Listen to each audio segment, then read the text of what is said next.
السلام عليكم ورحمة الله وبركاته. كم جرت الإيمان أروه بكيسني فكجرتني تنجيني كوسن هذا كبوسن جتة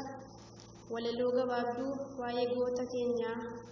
عجالون ديسا إلى الفسي ولا لوجا بابدو هرجع وكيسا قبضو إسني بدبسا قلبنا ولينترا nagaan sin gaafadha ashamaa akkam jirtu Oromoonni hunduu Haacaaluu Hundeessaa kan hunduu jaallatu maaliif ajjeeftanii biyyatti dabaltu maaliif ajjeeftanii maaliif balleessitu mee sinin gaafadha deebiinaa deebiftu eenyuun hin gaafadha hundi isheetu gantu maal balleessa Haacaaluun yoom biyya isaa kenne kan kaleessa tahe uummataaf sagalee kan ari'ee galche namicha maqalee maqaa qeerroo Oromoon haadhat kiiloo galle kanallee ni beektu yaadachiisaaf malee maal balleesse Haaceen mee natti maamaarre hoomaan balleessine seenaa hime malee maal balleesse Haacaaluun mirgaaf falme malee dhugaa jirtu hime kanaaf wareegame dhugaa jirtu hime kanaaf wareegame. Maaloo Haacaaluun keenya maaliif wareegame eenyutti hiyyanna eenyuttis dhimname Haacaaluun deemeera saaxinii galfame Haacaaluun deemeera saaxinii galfame duuta Haacaaluun keenyaa nu cabsee hamilee obsi gaa Oromoo obsuu qabnaa malee Haaceen hin deebi'u nu dhiisee godaane jajjabaadhu qeerroo mirga keessa burame ija kee jaanfame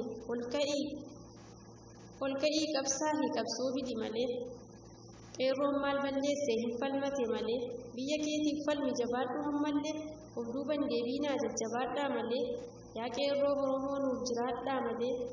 hamtuun siniin arginnuuf taatan hamite yaa qeerroo Oromoo ijoollee qaxalee reeffa Haacaaluu Hundeessaa maaliif hammoo gale dubbadhu Finfinne maaliif calliftere dhiigni Haacaaluu Hundeessaa sirratti lola'e maaliif calliftere hatis falmiif malee reeffa Haacaaluu Hundeessaa gadi hin dhiisiin malee innutu siif falmuuf ittiin wareegamee duniyaarraa gale innutu siif falmuuf ittiin wareegamee duniyaarraa gale. Finfinneenis keenya hammallee gullallee kan hafanis keenyaan dagatiinaa malee maaliif dagattanii seenaa isaa kaleessa deebisaa nuu fidaa reeffa Haacaaluu Hundeessaa siidaa Haacaaluu dhaabuun Finfinnee balleessa maaliif ukkaamsite seenaa isaa kaleessa utuu inni hin falmine haati eessaan deemtee haadhat kiiloo teessa siidaa Haacaaluu dhaabuun mataa si naannessa nuti immoo hin deebifna aarsaa isaa kaleessa